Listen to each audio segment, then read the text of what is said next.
Hello everyone, मैं हूं कशिश विश्वकर्मा और आज हम लोग देखने वाले हैं मैथ्स का एक शानदार topic. This is our differentiation. So differentiation में सबसे पहले तो मैं बता दूं कि ये बहुत ही ज्यादा इम्पोर्टेंट टॉपिक है। मतलब बोर्ड्स हो, आईआईटी जेईई हो, इसके लिए सबसे इम्पोर्टेंट टॉपिक है एंड बहुत से मैक्सिमम क्वेश्चन इससे बनते हैं। ये अपने कैलकुलस का ही पार्ट है। डिफरेंशिएशन हो गया, इंटीग्रेशन हो गया, देन वेक्टर 3D वगैरह हो गया। और बेसिकली अपन तो सब लोग सब चीज कवर करने वाले हैं इस पूरी लेक्चर सीरीज में। एंड नाउ अपन इसका बेसिक इंट्रोडक्शन स्टार्ट करते हैं अपने डिफरेंशिएशन का। ठीक है, सो विदाउट फर्दर डिले हम स्टार्ट करते हैं हमारा। ठीक है, देखो डिफरेंशिएशन को हम लोग डेरिवेटिव भी बोलते हैं। ठीक है, डिफरेंशिएशन को अपन एक और नाम से जानते हैं जो है डेरिवेटिव। ठीक है, डेरिवेटिव। अब डिफरेंशिएशन एग्जैक्टली क्या होता है, इसको जानने से पहले हमें थोड़ा सा एक बेसिक टर्मिनोलॉजीज का जो है ध्यान होना चाहिए। ठीक है, जैसे कि पहले तुम्हें ये पता होना चाहिए कि वेरिएबल क्या है और कांस्टेंट क्या होता है। ठीक है, वेरिएबल मतलब वेरिएबल क्या है और कांस्टेंट क्या है। ठीक है, तो देखो वेरिएबल में दो टाइप के होते हैं, है ना। एक होता है इंडिपेंडेंट। ठीक है, वेरिएबल एक होता है इंडिपेंडेंट वेरिएबल और एक वेरिएबल होता है डिपेंडेंट वेरिएबल। ठीक है, और कांस्टेंट भी दो टाइप के होते हैं। एक होता है आर्बिट्री कांस्टेंट और एक होता है परमानेंट कांस्टेंट। क्या होता है? Permanent constant. ठीक है, तो अब मैम ये क्यों बता रहे हो हमें? ये सब हमें पता है, पर एक बार और मैं बताना चाह रही हूँ क्योंकि इसमें पूरे डिफरेंशिएशन में तुम्हें पता होना चाहिए कि वेरिएबल कौन है, कांस्टेंट कौन है। ठीक है, किसको डिफरेंशिएशन करते हैं, ठीक है, और किसको बाहर रखना है डिफरेंशिएशन किससे, किसका जीरो होता है डिफरेंशिएशन, ये सब हम देखने वाले हैं। ठीक है, और अभी मेरी बात ध्यान से सुनना। तो पहले इसको साइड रखते हैं, पहले इस पे ध्यान देते हैं। ठीक है, कांस्टेंट्स के ऊपर आते हैं। तो देखो कांस्टेंट क्या है बेसिकली। कांस्टेंट मतलब क्या? कांस्टेंट मतलब कोई कांस्टेंट वैल्यू। अच्छा, तो मैम मतलब हमें पता है कि पाई जो होता है इसकी वैल्यू 3.14 है। क्या ये कांस्टेंट है? बिल्कुल कांस्टेंट है। तुम मुझे बताओ क्या ये आर्बिट्री कांस्टेंट है कि परमानेंट कांस्टेंट है? आर्बिट्री मतलब होता है कि मतलब जो चेंज होता रहता है। आर्बिट्री कांस्टेंट मतलब जैसे कि आर्बिट्री का एग्जांपल मैं दे रही हूँ ABC मतलब हर अलग क्वेश्चन में, जैसे कि तुम कोई भी क्वेश्चन तुम मैथ्स में जब भी तुम देखोगे एक्सरसाइजेस में, तो तुम क्वेश्चन प्रैक्टिस करोगे या तुम क्वेश्चन करोगे तो हो सकता है एक जगह एक ही वैल्यू 1.4 दी हो, फिर दूसरे क्वेश्चन में एक ही वैल्यू तुम्हें 7/2 दी हो। तो क्या है ये है आर्बिट्री कांस्टेंट। मतलब ये कांस्टेंट है, या तुम ये नहीं बोल सकते कि 3.4 या 1.4 एक वेरिएबल है। नहीं, ये नंबर्स है, दीज आर कांस्टेंट। नंबर थोड़ी ना बदलेगा, लेकिन अलग अलग क्वेश्चन में इनकी वैल्यूज तो अलग अलग है। जैसे मैं A बोल रही हूँ, B बोल रही हूँ, तो इनकी वैल्यूज तो क्या है, अलग अलग हो रही हैं। ठीक है, तो ये हमारा आर्बिट्री कांस्टेंट है। मतलब ये सिर्फ उस क्वेश्चन के लिए, जैसे मेरे क्वेश्चन नंबर 1 है तो इस क्वेश्चन 1 के लिए ये वैल्यू कांस्टेंट है। ठीक है, ये क्वेश्चन 2 है, उस क्वेश्चन के लिए वैल्यू कांस्टेंट है, पर ये परमानेंट कांस्टेंट नहीं है। परमानेंट कांस्टेंट कौन होता है? जैसे कि हमारा पाई हो गया, जिसकी वैल्यू थी 3.14 या फिर आप बोल दो 22/7। ये तो तुम कोई भी क्वेश्चन सॉल्व कर लो पूरे मैथ्स में, ये जो कॉन्सेप्ट है, ठीक है, ये जो वैल्यू है ये हमेशा सेम रहेगी, ये कोई नहीं बदल सकता।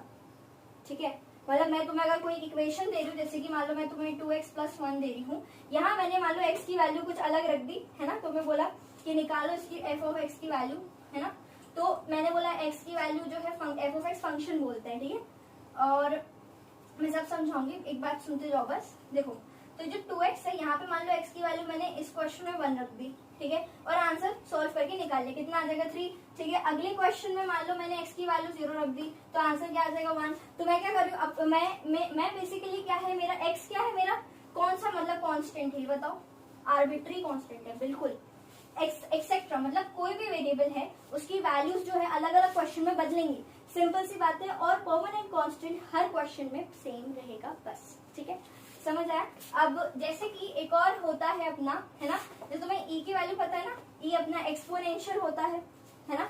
इसकी वैल्यू कितनी होती है बताओ? 2.718, फिर 28 और 1405, ऐसे बहुत लंबी वैल्यू रहती है। बेसिकली तुम इतना याद रखोगे तो चलेगा, और क्वेश्चन में सॉल्व करने के लिए आए तो 2.7 भी चल जाएगा। ठीक है, और तो ये अपना हो गया कांस्टेंट को लेके बात। ठीक है, अब बात करते हैं वेरिएबल की। वेरिएबल इंडिपेंडेंट भी होता है और डिपेंडेंट भी होता है। जैसे कि हमारा फंक्शन क्या होता है, F of X. F of X is our function, ठीक है। जैसे मैं बोल रही हूँ y equals to F of X बोल रही हूँ, ठीक है। तो यहाँ पे मेरा जो y है ये मेरा इंडिपेंडेंट वेरिएबल है, शॉर्ट में लिख दो इंडिपेंडेंट वेरिएबल है, ठीक है। और बाय द वे मेरा जो x है वो डिपेंडेंट वेरिएबल है, डिपेंडेंट, ठीक है, वेरिएबल है। समझ आ रही है? तो x मेरा क्या है, डिपेंडेंट वेरिएबल है। अब देखो, अब मेरा x डिपेंडेंट है, इसका सीधा सा क्या मतलब है मैम, देखो मैं x की कोई भी वैल्यू रख दूं, ठीक है, मुझे y की एक पर्टिकुलर वैल्यू मिलनी है, ठीक है। f क्या होता है, हमारा एक मैथमेटिकल रूल होता है, ठीक है।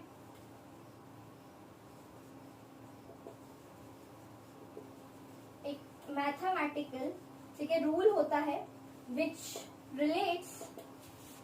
relates to quantities या वेरिएबल्स, है ना। चलो, तो एफ ऑफ एक्स अपना एफ जो होता है वो मैथमेटिकल रूल होता है, ठीक है। समझ नहीं आया? चलो एग्जाम्पल देती हूँ, ठीक है। एग्जाम्पल के लिए जैसे कि y इक्वल्स टू में x का स्क्वायर, ठीक है। पता है कौन सी इक्वेशन कहलाती है, क्वाड्रेटिक इक्वेशन कहलाती है, ठीक है। इसका जो वो बनता है ग्राफ कैसा बनता है, पैराबोला बनता है, ठीक है। अब पैराबोला, अब मैं बोलूं पैराबोला ऐसा बनता है क्या, इसको अपन बोलते हैं बेटा पैराबोला, क्या बोलते हैं, पैराबोला। अब पैराबोला क्या हमेशा ऐसे ही बनेगा, नहीं, कभी कभी ऐसे भी बन सकता है, लेकिन ऐसे कब बनेगा, अब वो सिचुएशन वाइज रहेगा। देखो पैराबोला जब ओपनिंग होती है वो हमेशा लीनियर टर्म के अलोंग होती है। जैसे कि यहाँ पे लीनियर कौन है, लीनियर मतलब जिसकी पावर में 1 है। यहाँ पे मेरे पास कौन, किसकी पावर में 1 है, y की पावर में 1 है, और y क्या है मेरा पॉजिटिव, तो ये पॉजिटिव y के अलोंग है। अगर मान लो वही कहानी मेरी ये किसकी तरफ है, x की तरफ है, मतलब मेरा y का स्क्वायर है, ठीक है। तो ये मेरा लीनियर टर्म कौन है, मेरा x, तो ये x के अलोंग खुला है। समझ आ रही है? ये मेरा किसके अलोंग खुल रहा है, y के अलोंग खुल रहा है, क्योंकि मेरा y लीनियर टर्म था। ये मेरा पॉजिटिव x के अलोंग खुला क्योंकि x मेरा लीनियर टर्म है, ठीक है। लीनियर टर्म मतलब पावर में 1 होता है, ठीक है। ये सब तो ऐसे ही बताया मैंने, ठीक है, ये छोड़ो। अभी देखो, अभी यहाँ पे तुम्हारे पास ये बन गया। अगर मैं एक टेबल सी बना के तुम्हें समझा दूं, है ना, सिंपल सी भाषा में, तो अगर मैं मान लो मैं अगर मैं y की वैल्यू को और x की वैल्यू, या पहले x रख लूं क्या, पहले x और y, अगर x मैंने 0 मान लिया, ठीक है, तो y की वैल्यू कितनी हो जाएगी, 0। अगर मैंने x 1 मान लिया तो y कितना हो जाएगा, स्क्वायर में 4, ठीक है। समझ आ रही है? फिर अगर मैंने इसकी वैल्यू 2 रख ली x की, तो क्या हो जाएगा, y की वैल्यू 4, नहीं, एक सेकेंड सॉरी, 1 होता है ना, 1 का स्क्वायर तो 1 ही होता है, 2 का स्क्वायर 4 होता है, ठीक है। मैं यहाँ पे 3 रख दूं तो कितना आ जाएगा, x3 रखा, y9, ठीक है, 4 रखा यहाँ पे, तो ये 16 हो गया, ठीक है। समझ आ रहा है? एंड सो ऑन, ऐसे ऐसे करके तुम्हारा चलता जाएगा। 5 रख लो 25 हो गया, 6 रख लो तो तुम्हारा 26 हो गया। तो मैं क्या बोलना चाह रही हूँ कि मैं जैसे जैसे x की वैल्यू रख रही हूँ मुझे y की एक मस्त मस्त वैल्यू मिलती जा रही है, ठीक है। x रख रही हूँ, मुझे y की वैल्यूज मिल रही है, सही बात है, अच्छी बात है, बिल्कुल। तो इससे पता चल रहा है कि मेरा x कौन है, इंडिपेंडेंट। इंडिपेंडेंट क्यों, क्योंकि मेरी मर्जी चल रही है, मैं अपनी मर्जी से इसके अंदर कोई भी नंबर पुट कर सकती हूँ। और y कौन है, मेरा डिपेंडेंट, क्योंकि मैं जो नंबर रखूंगी मुझको वैसे ही आंसर मिलने वाला है। मैं जो वैल्यू x की रख रही हूँ मुझे वही वैल्यू y की मिलेगी। f कौन है, हमारा मैथमेटिकल ऐसा फंक्शन जो क्या कर रहा है, जो एक रूल है, जैसे x स्क्वायर मेरा रूल है, मैं चाहती तो यहाँ x क्यूब रख लूँ, ठीक है, या फिर साइन x रख लूँ। साइन x पता है ना, फंक्शन होता है, ट्रिग्नोमेट्रिक फंक्शन होता है, राइट। तो ऐसे ऐसे करके अपन कर सकते हैं, ठीक है। अब इसको नोट करो, हो गया। चलो अब देखो यहाँ पे बात थोड़ी आगे बढ़ाते हैं, ठीक है, और चीजों को समझते हैं।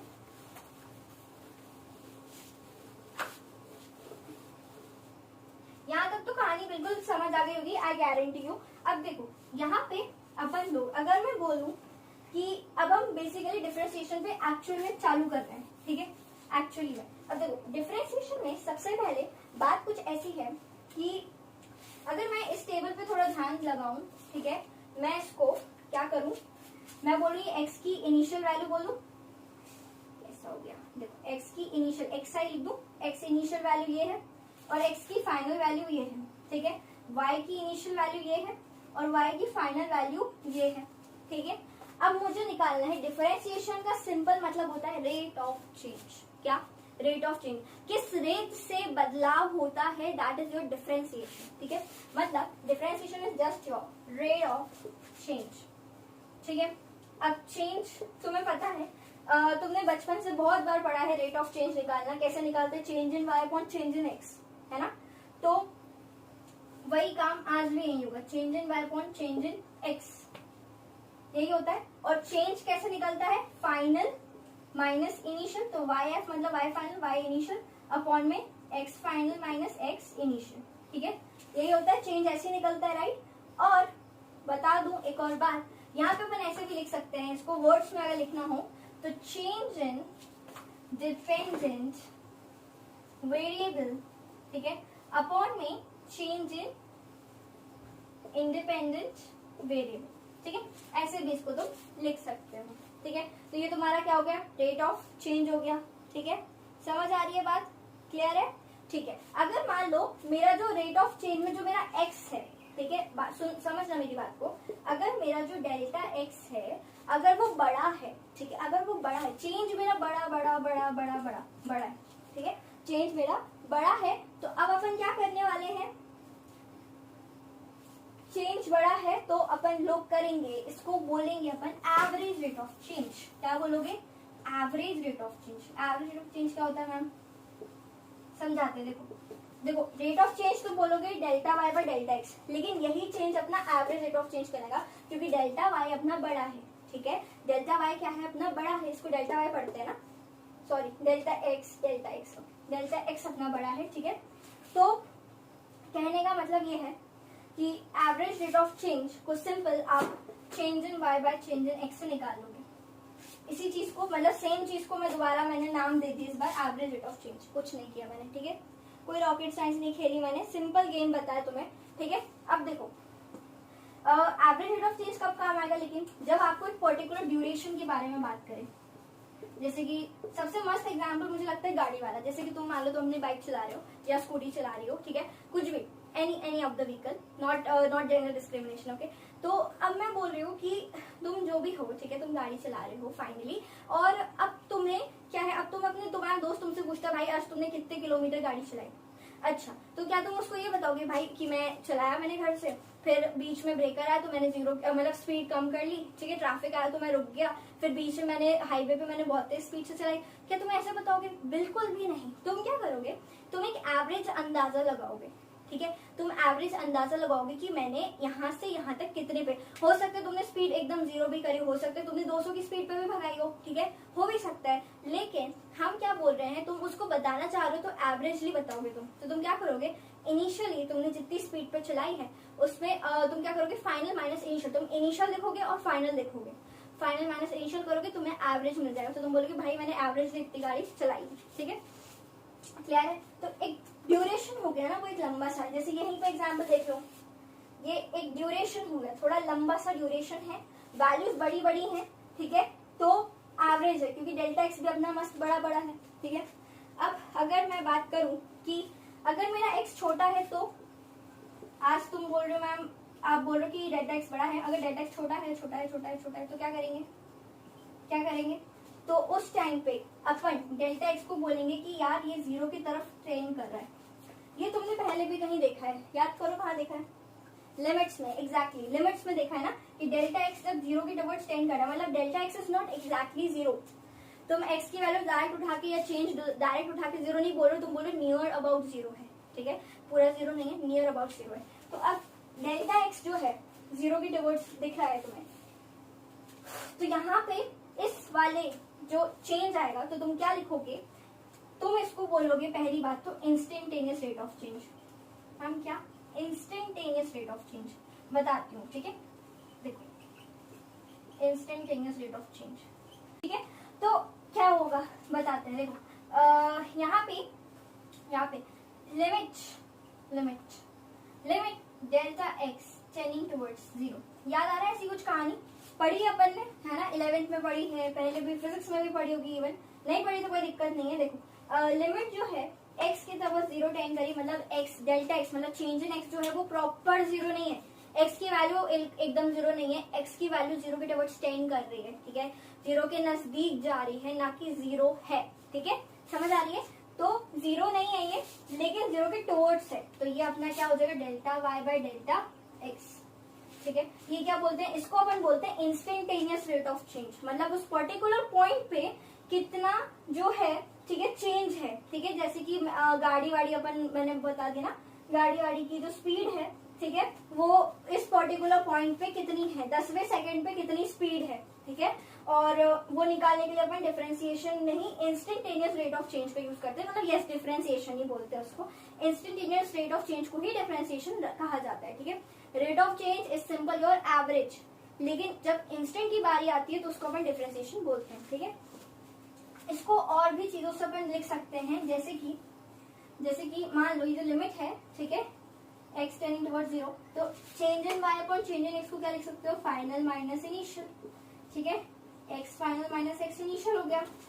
और इसी चीज को कंबाइनली पता है हम क्या बोलते हैं, dy बाय dx, क्या बोलते हैं, dy by dx। dy by dx का मतलब पता है क्या होता है, कि इंस्टेंट पे है ना, अपन इंस्टेंट पे जो चेंज है वो बदलाव निकाल रहे हैं, ठीक है, इंस्टेंट पे अपन बदलाव निकाल रहे हैं, समझ आ रही है बात अच्छे से, ठीक है। और dx क्या हो जाएगा अपना, ये कि x जो है ना वो बहुत छोटा है, तो मैंने इस बड़े बड़े डेल्टास को क्या किया, d से रिप्लेस कर दिया, जो d मुझे दर्शा रहा है कि बहुत छोटा है, मतलब लिमिट भी हटा दी और ये भी हटा दिया, अपना फालतू लिखने का टाइम बचेगा, अब सिंपल dy बाय dx लिखेंगे, अपना काम हो जाएगा, ठीक है। इतनी बात समझ आ रही है, कॉपी करें इसको जल्दी से। चल अब अपन करते हैं, ठीक है। देखो अभी तक की कहानी बिल्कुल समझ आई है, ठीक है। अपन ने सिंपल बोला कि इंस्टेंटेनियस रेट ऑफ चेंज होता है dy बाय dx, इसी का नाम है डिफरेंशिएशन, ठीक, क्लियर है। अब यहीं पे इसी को अपन डिनोट कर सकते हैं किससे, डेल्टा x जो जीरो के टुवर्ड्स टेंड कर रहा है, change in y upon change in x, ठीक। इसी चीज को अपन एक और तरीके से लिख सकते हैं, limit delta x tending towards zero, ठीक है, y final minus y initial upon में x final minus x initial. इसकी कहानी बिल्कुल फिट है, ठीक। अब मेरी बात सुनना, कुछ अपन चेंजेस करते हैं इसमें, ठीक है, जैसे कि मैं जो ये है ना xi को मैं x मान लू, ठीक है, और xf को मैं मैथ्स में तो मैं लेट कर सकते हैं ना, मैं लेट कर रही हूँ, ठीक है, और मैं यहाँ पे क्या कर रही हूँ, xf को मान लेते हैं अपन x प्लस h, ठीक है, और y फाइनल को अपन मान लेते हैं f of x plus h, नहीं f ऑफ x मान लेते हैं, f ऑफ x मान लेते हैं, ठीक है, और y इनिशियल को अपन मान रहे हैं f of x plus h, ठीक है, ये अपन मान रहे हैं, समझ आ रही है ना चीजें, ठीक है। मेरे ख्याल से इसको अपन एक सेकेंड, ये उल्टा लिख देगा मैंने, आई एफ, ठीक, अब सही है। इन सबको पुट अप करो, किसमें उठाओ और इसमें रखो, लिखो dy बाय dx फाइनली अपना क्या हो गया, इक्वल्स टू में, ठीक है, limit x delta x tending towards zero, y final कितना है, f of x plus h minus f of x upon में, ठीक है, ये देखो, चलो लिख देती हूँ, पूरे लिख देती हूँ, देखो x प्लस h है, ठीक है, ये वाली बात लिखेंगे, माइनस x हो जाएगा, ये और ये कैंसिल, ठीक है, ये हटा दूं मैं सिंपल सा, ठीक, देखो ये हटाया मैंने, ये अपना हो गया, ठीक है। याद आ रहा है इसको, देखे कुछ याद आ रहा है, बिल्कुल वही तुम सोच रहे हो, फर्स्ट प्रिंसिपल पढ़ा ना 11th क्लास में, ये अपन ने डिफरेंशिएशन से थोड़ा पहले, है ना, फर्स्ट प्रिंसिपल होता है, इसको अपन फर्स्ट प्रिंसिपल बोलते हैं, ठीक है। इसका एक और नाम होता है, वो भी सुन लो, एब इनिशियो नाम होता है इसका, ठीक है, एब इनिशियो नाम होता है, और एक और नाम से इसको जाना जाता है, वो है डेल्टा मेथड, किससे, डेल्टा मेथड से। ये भी क्या है, देखो ना, डिफरेंशिएशन ही तो है ना, इसी को अपन बोलते हैं फर्स्ट प्रिंसिपल, मतलब ये ज्यादातर तुम्हें लिमिट सॉल्व करने में बहुत काम आता है, ठीक है, मतलब बहुत ज्यादा काम आता है। और डिफरेंशिएबिलिटी जब अपन पढ़ेंगे ना, तो वहां पे भी मैं यही सिखाऊंगी कि इसका इस्तेमाल कैसे करते हैं उसमें, ठीक है, वेरिएबल्स, मतलब बहुत सारी चीजें कट जाती है, तो यूज बहुत अच्छे से होता है, ये नोट करा, बताओ। चलो अब हम देख रहे हैं, अब एक ग्राफ से थोड़ा सा समझाती हूँ मैं, ठीक है। एक ग्राफ से देख लो, बस जल्दी से हम खत्म करते हैं इसको, वाइंड अप करते हैं टॉपिक। जैसे कि अगर मेरे पास एक कोऑर्डिनेट एक्सिस है, इसको सब जानते ही हैं। अब यहाँ पे मैं एक ग्राफ ले लूं, क्या ऐसा ग्राफ ले लें? चलो ऐसा ले लेते हैं, ऐसा ग्राफ ले लें, ठीक है। ये मेरा है y इक्वल्स टू में f ऑफ x, समझ आ रही है, ठीक है। अब देखो यहाँ पे मैं एक काम करती हूँ, सही है, इस पॉइंट को a मार्क कर लेते हैं, इसको b नाम दे देते हैं, ठीक है। और यहाँ से ये वाला कोऑर्डिनेट को मैं बोल देती हूँ कितना, बताओ, x बोल दें, इतने को x बोल देते हैं, ठीक है। और यहाँ पे ये h डिस्टेंस मान लूं मैं, h डिस्टेंस मान लूं मैं, ये अपन सब एज्यूम कर रहे हैं, ठीक है, समझा रही हूँ मैं, एक एग्जांपल दे रही हूँ। ये x प्लस h बोल देते हैं इसका कोऑर्डिनेट, ठीक है। और अगर मैं x की वैल्यू को पुट करूं, ठीक है, ये x है ना, यहाँ पे x की वैल्यू, यहाँ y की वैल्यू, तो फंक्शन की वैल्यू कितनी हो जाएगी मेरी, f of x plus h। कुछ नहीं किया मैंने, इस वैल्यू को इस फंक्शन में उठा के रख दिया बस, ठीक है, मेरा फंक्शन था। यहाँ से इसकी a फंक्शन, इसकी वैल्यू कितनी होगी मेरी, f ऑफ x, ठीक है, सही है। y की वैल्यू मिल गई अपन को, x की वैल्यू मिल गई, y की वैल्यू मिल गई, ठीक है। अब अपन क्या लिखते हैं, कोऑर्डिनेट, ये तुम समझ आ रहा है ना तुम्हें अच्छे से, आई होप तुम्हें सब समझ आ रहा हो, ठीक है। f ऑफ x है, ये अपना फंक्शन है, ठीक है। ये उसकी मैंने लिखा है, कोऑर्डिनेट लिख लिया मैंने, y कोऑर्डिनेट मुझे मिला कैसे, मैंने x की वैल्यू पुट कर दी, सिंपल सी, x प्लस h था वही पुट करा, यहाँ पे x पुट करा, ठीक है। अब देखो कोऑर्डिनेट, अभी मैं फुल लिख देती हूँ, फिर मैं शॉर्ट में लिखूंगी, ठीक है। आर कोऑर्डिनेट ऑफ a, बोलना जरा, x से दूरी देखो कितनी है, ये 0 है ना, ओरिजिन, तो x comma f of x इसका है, ठीक है।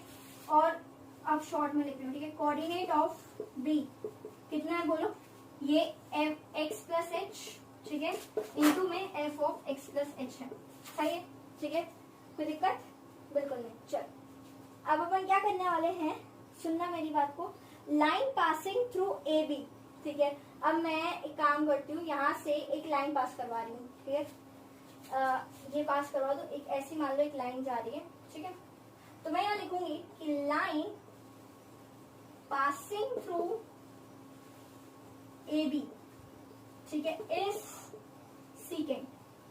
पता है ना सीकेंट क्या होता है, पढ़ा है, बताओ। देखो जैसे सर्कल है, ठीक है, अगर कोई चीज, कोई लाइन सर्कल के अंदर से निकल रही है, ठीक है, कॉर्ड नहीं है वो लेकिन, ठीक है, ना ही डायमीटर है, तो इसको अपन बोलते हैं सीकेंट। मतलब सर्कल को किसी भी डायमेंशन से एक काट रही हूँ, ठीक है, ना एग्जैक्टली बीच से, ना उसकी कॉर्ड होनी चाहिए, समझ आया सीकेंट किसको बोलते हैं। तो ये जो है, इसको अगर मैं ये वाले सर्कल को यहाँ से कट कर दूं, ठीक है, ये लाइन थोड़ी सी ऐसे कट कर दूं, तो इसको हम क्या बोलते हैं, टैंजेंट। मतलब सीकेंट जो होता है वो लाइन मतलब सर्कल के अंदर से जा रही है, ठीक है, और ये जो है ये सर्कल के बाहर से जाती है। लेकिन मैम हमको इसका क्या करना है, हमें सीकेंट और टैंजेंट का क्या करना है, देखो वो इसलिए क्योंकि मैं बोलूँ, जैसे मैंने ग्राफ तुम्हें बताया, ठीक है। अब यहाँ पे इसके 2 पॉइंट है, एक ए पॉइंट एक बी पॉइंट, ठीक है। अगर मैं इन दोनों को ज्वाइन कर दूं, ठीक है, अगर तुम ज्वाइन करोगे इसको, देखो ये जो पोर्शन है ये कर्व पोर्शन है, अगर तुम इसको कंप्लीट कर दोगे कर्व पोर्शन को, तो ये समवॉट सर्कल बन जाएगा, ठीक है, ये सर्कल बन जाएगा। मतलब मैंने अभी थोड़ा स्पेस छोड़ा तो ऐसा बनाया, बट थोड़ा सा ज्यादा लूंगी मैं तो सर्कल बन जाएगा ये, ठीक। तो ये सर्कल के यहाँ से नहीं जा रहा, ठीक है, इसलिए मैं इसको टैंजेंट नहीं बोलूंगी, लेकिन ये इसके अंदर से जा रहा है तो मैं इसे सीकेंट बोलूंगी। मतलब हम क्या करने वाले हैं, वी आर गोइंग, देखो तो हम लिख चुके हैं कि line passing through A B, तो लाइन जो ए बी से ये पास कर रही है इसको सीकेंट बोल दिया हमने। और अब यहाँ पे स्लोप को एम से डिनोट करते हैं, ठीक है, स्लोप ऑफ सीकेंट हम निकालने वाले हैं।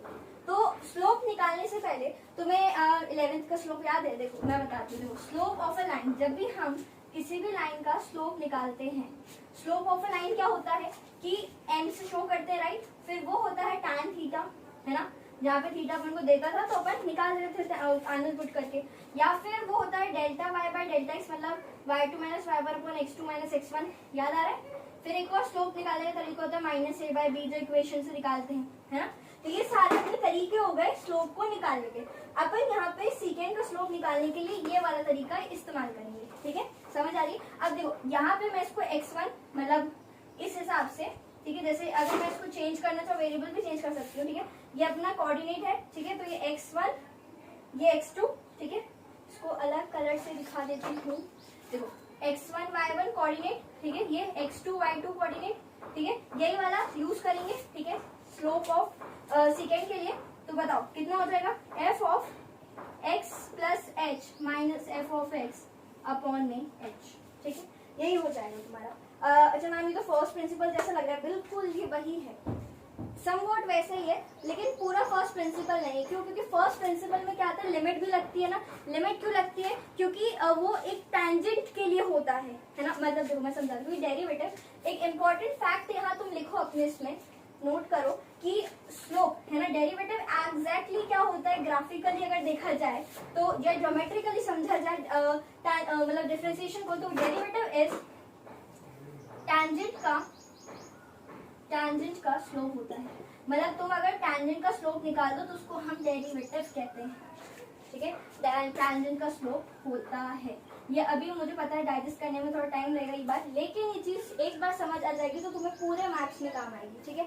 अब अगर मैं यहाँ पे टैंजेंट का स्लोप निकालना चाहूँ, ठीक है, तो स्लोप ऑफ टैंजेंट कितना हो जाएगा मेरे पास, ध्यान देना, तो लिमिट, ठीक है, h टेंडिंग टुवर्ड्स 0, ठीक है, f of x plus H minus F of x upon में h, ठीक है, ये हो जाएगा तुम्हारा टैंजेंट का स्लोप, ठीक है, क्लियर है। और इसी चीज को अपन क्या बोलते हैं बताओ, इसी चीज को अपन बोलते हैं डिफरेंशिएशन dy बाय dx। देखो मैंने जो भी बात ऊपर लिखी, इसी चीज को मैंने मैथमेटिकली प्रूफ करके तुम्हें लिख दिया। मतलब मैं तुम्हें सिंपल भाषा में क्या बताना चाह रही हूँ कि जब भी तुम डिफरेंशिएशन निकालते हो, ठीक है, तो तुम टैंजेंट का स्लोप निकालते हो, ठीक है।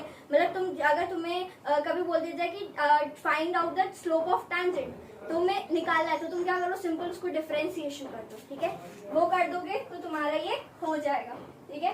क्लियर हो रहा है, बात समझ आई? नोट कर लो उसको जल्दी से नोट करेंगे, हो गया। चलो अब यहाँ पे क्या करना है अपन को, राइट, एक ग्राफिकली थोड़ा और समझा देती हूँ मैं इसको, है ना, थोड़ा सा ग्राफिकली बताती हूँ तो चीजें और क्लियर होंगी।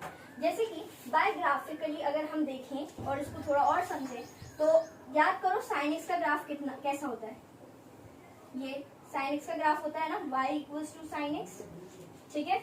इतनी चीज क्लियर हो रही है अपनी, समझ आ रहा है ना सबको, वेरी गुड। चल अब देखो मैं इसका डिफरेंशिएशन करना चाह रही हूँ तो dy बाय dx करूंगी मैं, इसको डिफरेंशिएशन से नोट करते हैं, मैं बहुत सब कुछ बताऊंगी, टेंशन बिल्कुल नहीं लेना, है ना।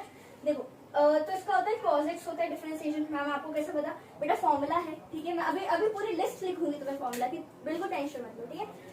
अब यहाँ पे ये इंटरवल अपना 0 होता है, ये अपना पाई होता है, ठीक है, यहाँ पे ये अपना होता है इंटरवल पाई बाय 2 और यहाँ बीच में ये अपना हो जाएगा पाई बाय 4, ठीक है, ये होता है अपना ग्राफ। अगर मैं बोल रही हूँ मुझे डिफरेंशिएशन निकालना है dy बाय dx एट मैं x की कोई वैल्यू रख दूँ क्या, चलो एक काम करते हैं, मैं एक टैंजेंट लगाती हूँ या खींचती हूँ इस पॉइंट पे, ठीक है, एक टैंजेंट मैंने खींचा, तो ये कौन सी वैल्यू बताओ, ये है पाई बाय 4, तो x equals to pi by 4 की वैल्यू है ये, वेरिएबल यहाँ x ही चल रहा है ना अपन, तो अपन उसी को लिखेंगे।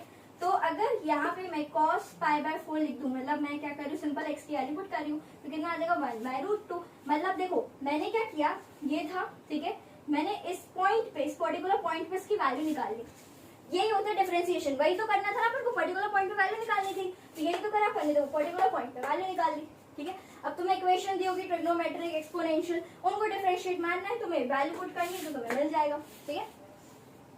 अच्छा चल ये भी चीज क्लियर हो गई मैम, और थोड़ा सा बताइए। देखो अगर मैं इस वाले पॉइंट पे बोलूँ तो हर, देखो एक चीज समझना कि हर पॉइंट पे, ठीक है, हर पॉइंट पे सर्कल के हर पॉइंट पे अलग अलग टैंजेंट, मतलब हर टैंजेंट खींचते हो ना, तो जो वैल्यू मिलेगी वो अलग अलग मिलती है, सेम नहीं होती है, ठीक है, अलग अलग होती है हर जगह। अब वो सिमेट्रिकल केस है तो बिल्कुल हो सकती है ना, ऐसा मत बोलना कि आपने बोला कि नहीं होती, ऐसा नहीं है, सिमेट्रिकल केस है तो फिर हो सकता है वो भी। मतलब अपन तो मैथ्स पढ़ रहे हैं ना, maths is very vast subject, इसमें मल्टीपल केसेस अपन जनरेट कर सकते हैं, बिल्कुल, ठीक है। इस पॉइंट में मुझे निकालना है तो ये क्या है, यहाँ पाई बाय 2 है, ठीक है, यहाँ पे निकालें। देखो अगर मैंने यहाँ पे डिफरेंशिएशन कितना आ गया अपने पास, cos x आ गया, x की वैल्यू क्या पुट करनी है अपन को, dy by D X and X equals to में pi by two cos pi by two, बताओ कितना होता है, cos 90s 0। ठीक है, हो गया, समझ आया। तो ये मैंने तुम्हें ग्राफिकली समझा दिया इस चीज को, इसको जल्दी से नोट करिए। चलो अब अपन देखते हैं यार डिफरेंशिएशन को डिनोट कैसे किया जाता है। ठीक है, डिफरेंशिएशन तो पता है ना, फंक्शन अपन अभी सब पढ़ के आए हैं, है ना, y equals to F of X, जहाँ पे अपना x क्या होता है इंडिपेंडेंट, y डिपेंडेंट, ये मैथमेटिकल रूल सही है, सब समझ आ रहा है। चलो डेरिवेटिव नाउ, डेरिवेटिव ठीक है is denoted by number one. अगर बस बहुत से तरीके हैं, देखते जाओ, है ना, dy बाई डी एक्स, ठीक है, एक होता है y डैश, एक होता है y1, ठीक है, एक होगा y1 और एक अपना हो जाएगा f डैश ऑफ x, ऐसे भी इसको लिखते हैं। और अपन लिख सकते हैं एक और तरीका, हाँ डी ऑफ y, हम ऐसे भी लिखते हैं। ठीक है, और क्या लिखते हैं अपन, differentiation of f of x। ठीक है, मतलब डिफरेंशिएशन को डिनोट करने के ये सारे मात्र अपने बस तरीके होते हैं, अपन तो ये यूज कर लेते हैं, जो तुम्हें अच्छा लगे तुम तो वो कर सकते हो, कोई दिक्कत नहीं, एग्जाम में कोई नहीं काटेगा नंबर तुम्हारे। देखो इनको पता है क्या बोलते हैं, इनका नाम होता है फर्स्ट, ठीक है, डिफरेंशियल, फर्स्ट डिफरेंशियल क्या कोफिशिएंट होता है। ठीक है, फर्स्ट डिफरेंशियल कोफिशिएंट होता है COEFFI। ठीक है, फर्स्ट डिफरेंशियल कोफिशिएंट होता है, या फिर इसको हम बोलते हैं फर्स्ट ऑर्डर डेरिवेटिव। या फिर मैं तुम्हें सिखाऊंगी कि कैसे nth ऑर्डर तक अपन डिफरेंशिएशन निकाल सकते हैं। जैसे कि मैंने एक जो फर्स्ट ऑर्डर मतलब एक इक्वेशन थी, उसको एक बार तुमने डिफरेंशिएट कर दिया, तो वो अपना क्या हो गया, फर्स्ट ऑर्डर डिफरेंशिएशन। उसी को दोबारा जो डिफरेंशिएशन से जो आंसर निकल के आया उसको एक बार और डिफरेंशिएट कर दो, तो क्या हो जाएगा, वो second order differentiation. Second order से आ गया, अब जो आ गया है ना उसको एक बार और डिफरेंशिएट कर दो, तो क्या आएगा, थर्ड ऑर्डर डिफरेंशिएशन। ठीक, ऐसे करके अपन nth ऑर्डर तक निकाल सकते हैं। अपन ऐसा नहीं 50 बार डिफरेंशिएशन चाहिए तो 50 बार करोगे, ऐसा नहीं करोगे। ठीक है, अपन सीखेंगे आगे चल के कि nth का हम निकाल लेंगे और जितने का चाहिए उसमें वैल्यू पुट कर लेंगे। ठीक है, चलो ये तो तुम्हारा हो गया फर्स्ट ऑर्डर डेरिवेटिव को डिनोट करने का तरीका। मैम अगर सेकेंड ऑर्डर है तो क्या करेंगे, सेकेंड ऑर्डर है तो बताते हैं हम आपको बिल्कुल। उसके लिए आप करो क्या, D square Y by D X square भी लिख सकते हो। ठीक है, और तुम लिख सकते हो एक और तरीका, y डबल डैश कर सकते हो, y2 कर सकते हो। ठीक है, e double dash of this लिख सकते हो। ठीक है, और तुम लिख सकते हो डी स्क्वायर वाई भी लिख सकते हो। ठीक है, इसी का स्क्वायर लिख देती हूँ मैं, डी स्क्वायर वाई ऐसे भी लिख सकते हो। ठीक है, क्लियर हो रही है ना बात, बस ऐसे ही अपन को उसको लिखना है। ठीक है, और एक और बता देती हूँ, क्वेश्चन में ना कभी कभी जैसे जेईई मेंस वगैरह वगैरह उनमें ना कुछ ऐसा दिया रहता है, इसलिए घबराना मत, इसका मतलब है सेकेंड ऑर्डर डिफरेंशिएशन। ठीक है, चलो तो ये मैंने क्या बताया तुम्हें, इसका नाम है ये। ठीक है, ये डरना मत, ये इसका सिर्फ एक नाम है, कुछ नहीं और। ठीक है, देखो ये होता है सेकेंड ऑर्डर डेरिवेटिव। ठीक है, या फिर सेकेंड, राइटिंग थोड़ी सी देख लेना, है ना, बहुत जल्दी जल्दी लिख रही हूँ मैं इसलिए थोड़ा सा अजीब हो रही है, डिफरेंशियल कोफिशिएंट। ठीक है, इतना चीज क्लियर हुआ, नोट करो इसको जल्दी से। बस अपना टॉपिक खत्म हो गया, एक बार कंक्लूजन कर देती हूँ मैं। कंक्लूजन में हम बोल सकते हैं, ठीक है, एट लास्ट डिफरेंशिएशन से हमें दो चीजें मिलती हैं। ठीक है, दो चीजें, मतलब डिफरेंशिएशन के दो मतलब हैं। ठीक है, डिफरेंशिएशन के दो मतलब हैं। ठीक है, दो मतलब हैं, एक है इसका फिजिकल और एक है इसका ज्योमेट्रिकल। एक है क्या, फिजिकल, और एक है इसका क्या, ज्योमेट्रिकल। क्या है, ज्योमेट्रिकल। ठीक है, तो ये होता है अपने पास इंस्टेंटेनियस रेट ऑफ चेंज, और ज्योमेट्रिकल अपने पास होता है slope of tangent at a particular point. लिख दूं मैं, चलो लिख देती हूँ। ये होता है अपना इंस्टेंटेनियस रेट ऑफ चेंज। ये सिर्फ तुम्हारे कंक्लूजन समझने के लिए, जिसको अपन dy बाई डी एक्स बोलते हैं प्यार से। ठीक है, ये अपना हो गया dy बाई डी। सब बहुत सारे मात्र तरीके हैं डिनोट करने के, और ये इससे अपन को पता चलता है क्या, slope of a tangent. Tangent का स्लोप जैसे मैंने लिखवाया था तुम्हें, है ना, एट अ पर्टिकुलर पॉइंट। ठीक है, क्लियर है? चल नोट कर लो इसको। ऑन कंक्लूजन ये सब अपन को पता चल गया, है ना, मतलब बस अपना एक ग्राफ है ना, इस पॉइंट पे अपन को निकालना है। तो क्या करोगे, डिफरेंशिएशन कर दोगे इक्वेशन, क्योंकि तुम्हें इसकी इक्वेशन में दी होगी ना, उसको डिफरेंशिएट कर देना, है ना। चल नोट करना। सो बच्चों, इस वीडियो के लिए बस इतना ही। नेक्स्ट वीडियो में हम लोग कवर अप करेंगे बहुत सारे डिफरेंशिएशन के फॉर्मूलाज, और लॉगरिथमिक फंक्शन देख लेंगे, एक्सपोनेंशियल भी देख लेंगे। फिर मैं करवाऊंगी तुम्हें प्रैक्टिस क्वेश्चन इसके ऊपर। तो बस प्रैक्टिस हम करेंगे जिससे कि क्वेश्चन बिल्कुल समझ आएगा, है ना। तुम देख के इसका डिफरेंशिएशन बता भी दोगे और आंसर 2 मिनट के अंदर निकाल के दे दोगे। ठीक है, हम पूरी इसकी प्रैक्टिस करेंगे। सो मेरे साथ जुड़े रहना इस सब में। Thank you so much for watching, bye bye.